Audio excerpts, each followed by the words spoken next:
The smell of disinfectant couldn't mask the tension crackling through St. Catherine's Medical Center as Dr. Richard Harwell stormed out of the administrative conference room, his white coat billowing behind him like a flag of surrender. 3 hours earlier, he had been the head of pediatrics, wielding his authority like a scalpel. Now, security was escorting him through the same corridors where he'd once ruled supreme. 32 years, he muttered to the security guard, his voice hollow with disbelief. 32 years of service, and they throw me away for one decision. But Dr. Harwell's version of one decision was far from the truth that had unfolded in that conference room, where surveillance footage and witness testimonies painted a different picture entirely. Let me take you back to where it all began, just 4 hours earlier. Darius Vaughn cradled his 8-year-old daughter Zara against his chest as he pushed through the automatic doors of St. Catherine's emergency room. Her small body felt burning hot against his gray hoodie, and her usually bright eyes were closed in feverish sleep. Dark curls framed her face, damp with perspiration that made his heart race with fear. "Please," he called out to the triage nurse, his voice cutting through the usual ER chaos. "My daughter's been running a high fever for hours. She won't wake up properly."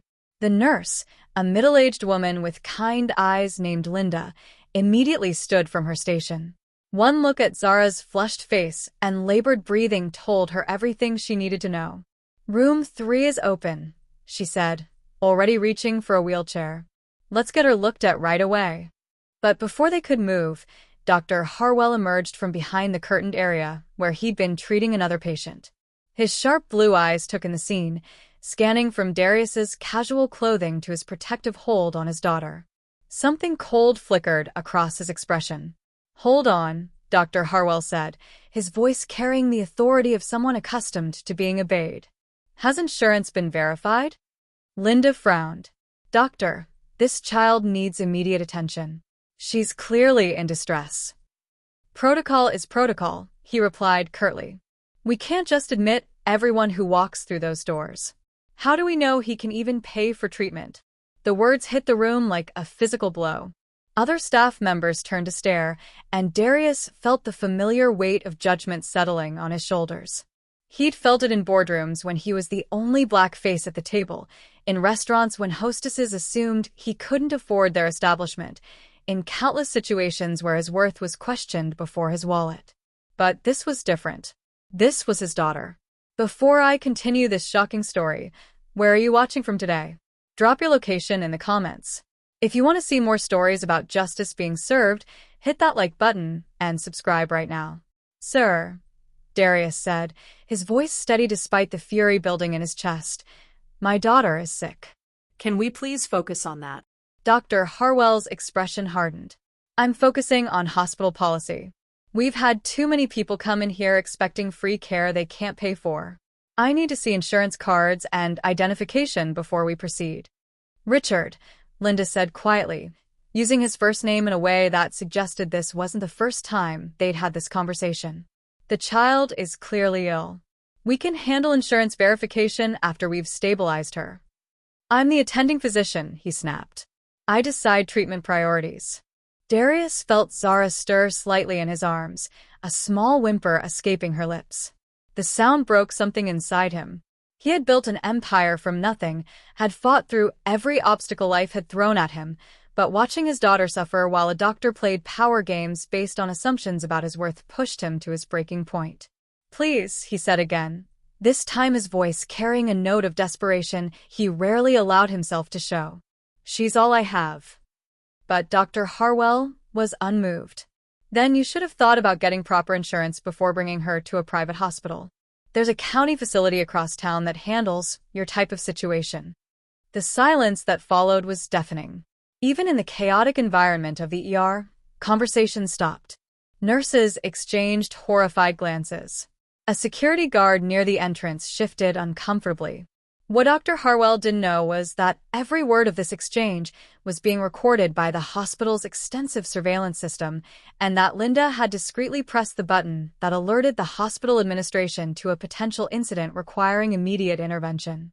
He also didn't know that the man standing before him, holding his fevering daughter with such gentle care, was Darius Vaughn, CEO and founder of Meridian Technologies, one of the fastest-growing tech companies in the country. A man whose personal net worth exceeded the annual budget of most small cities. A man who had just this morning signed a $15 million contract with the very hospital system that Dr. Harwell worked for. But perhaps most importantly, Dr. Harwell didn't know that Darius Vaughn had lost his wife to medical complications 3 years earlier when a different hospital had delayed her care due to similar assumptions about his ability to pay. He didn't know that Darius had made a personal mission of ensuring no other family would endure what his had endured.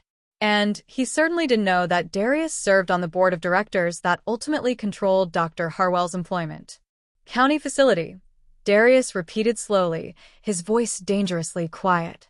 You want me to drive my sick daughter across town because you've decided, without knowing anything about me, that I can't afford treatment here.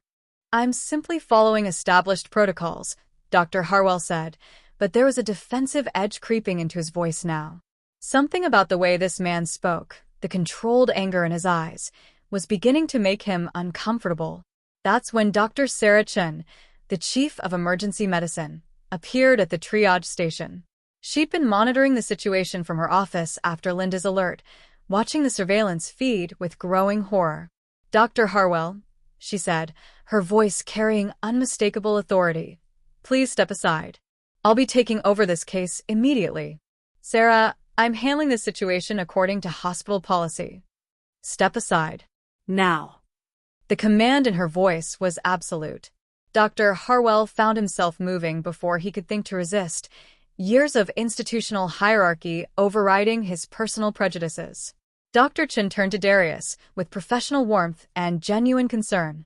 Sir, I apologize for this inexcusable delay. Let's get your daughter the care she needs right now. Linda, please prepare room 1.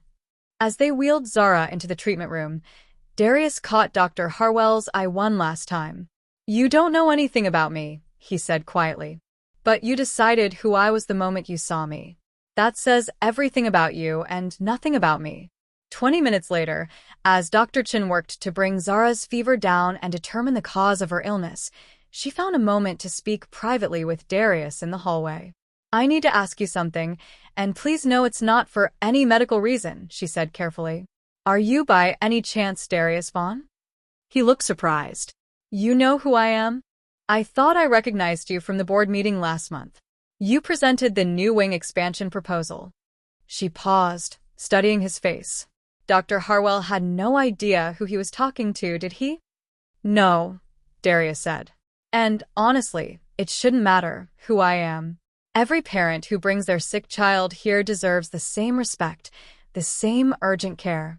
The fact that he treated me that way says everything about how he treats families he thinks can't fight back. Dr. Chen nodded slowly. The surveillance footage captured everything. Administration is already reviewing the incident. It's not just about this incident, Darius said, his voice gaining strength as Zara's condition began to stabilize. This is about a pattern. This is about the single mother who brings her son here with a broken arm and gets questioned about her ability to pay before anyone looks at the injury. This is about the elderly man who comes in during a heart episode and gets treated differently because of his address or his accent. As if summoned by his words, Linda appeared at his elbow. Mr. Vaughn, she said quietly, there's something you should know. This isn't the first time. Dr. Harwell he's done this before. To other families. We've reported it, but nothing ever happened because the families didn't have the resources to fight back. The weight of that revelation settled on Darius's shoulders. How many children had been turned away? How many families had been humiliated, forced to seek care elsewhere while precious time ticked away? Tell me about the other families, he said. What do you think about how this situation has unfolded so far? Comment number 1 if you believe Darius should focus solely on his daughter's recovery, or number 2 if you think he should take action against the discriminatory treatment. Hit that like button if you've ever been in a situation where someone made assumptions about you based on your appearance, and subscribe to see how Darius handles what happens next. Over the next hour, as medical tests confirmed that Zara was suffering from a severe but treatable infection, Linda and 2 other nurses shared their stories. There was the Hispanic family whose toddler had suffered an asthma attack, forced to wait in the lobby for 2 hours while Dr. Harwell insisted on extensive insurance verification. The elderly black man who'd come in with chest pains, told to wait while more urgent cases were seen first. The young white mother with obvious track marks on her arms, dismissed as a drug seeker even though her baby was genuinely ill. "He's careful," Linda explained. "Never says anything explicitly racial. Always hides behind policy and procedure. But the pattern is clear to anyone who's paying attention." "And administration doesn't see the pattern?" "Administration sees revenue," said Tom, a male nurse who'd worked at St. Catherine's for 15 years. "Dr. Harwell brings in a lot of money from his private practice. He's connected to some of the wealthiest families in the city. As long as the complaints come from people without power, without resources to fight back." He didn't need to finish the sentence. But what none of them knew was that Darius had been quietly recording every conversation on his phone. Not for legal purposes, but because years of navigating corporate environments had taught him the value of documentation. Every story, every witness account, every admission of administrative indifference was being preserved. By evening, Zara's fever had broken completely. She was sitting up in bed, coloring in a book that one of the nurses had brought her, her bright smile restored. The sight of her recovery filled Darius with relief so profound he had to step outside the room to collect himself. That's when he made the call. "Patricia," he said when his assistant answered, "I need you to set up an emergency board meeting for first thing tomorrow morning. Full board attendance required." "Of course, Mr. Vaughn. What's the agenda?" "Discrimination, patient safety, and the immediate review of staffing at St. Catherine's Medical Center." But Darius wasn't finished. His next call was to his legal team, then to his public relations firm, and finally to investigative journalist Monica Rodriguez, whose exposé on healthcare inequality had won a Pulitzer Prize the previous year. "Monica," he said when she answered, "I have a story for you, and I have the resources to make sure it gets the attention it deserves."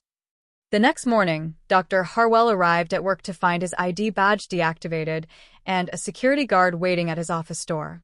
In the hospital's main conference room, an emergency session was underway that would determine not just his future, but the future of patient care protocols at St. Catherine's.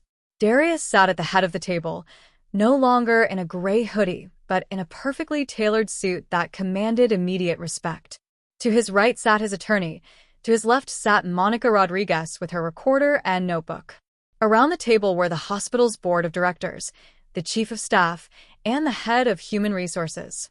"Ladies and gentlemen," Darius began, his voice carrying the authority of someone who had built an empire from nothing. "Yesterday, my daughter nearly died because a doctor in this hospital decided my race, and my clothing meant I couldn't afford proper medical care. But this isn't just about my daughter. This is about a systematic pattern of discrimination that has been allowed to flourish in this institution."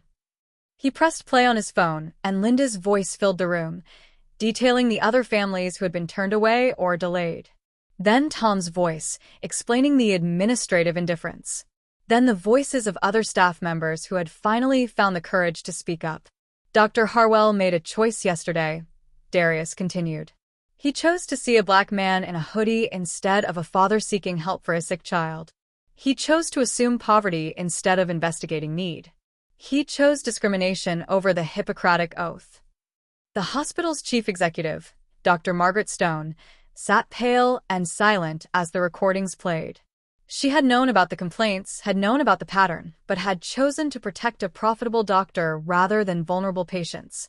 "Mr. Vaughn," she said when the recordings finished, "I want to assure you that this hospital does not tolerate discrimination of any kind." "Then explain to me how it's been tolerated for years," he replied. "Explain to me how multiple complaints were filed and nothing was done. Explain to me how a man who violated his oath to do no harm was allowed to continue practicing medicine in this institution."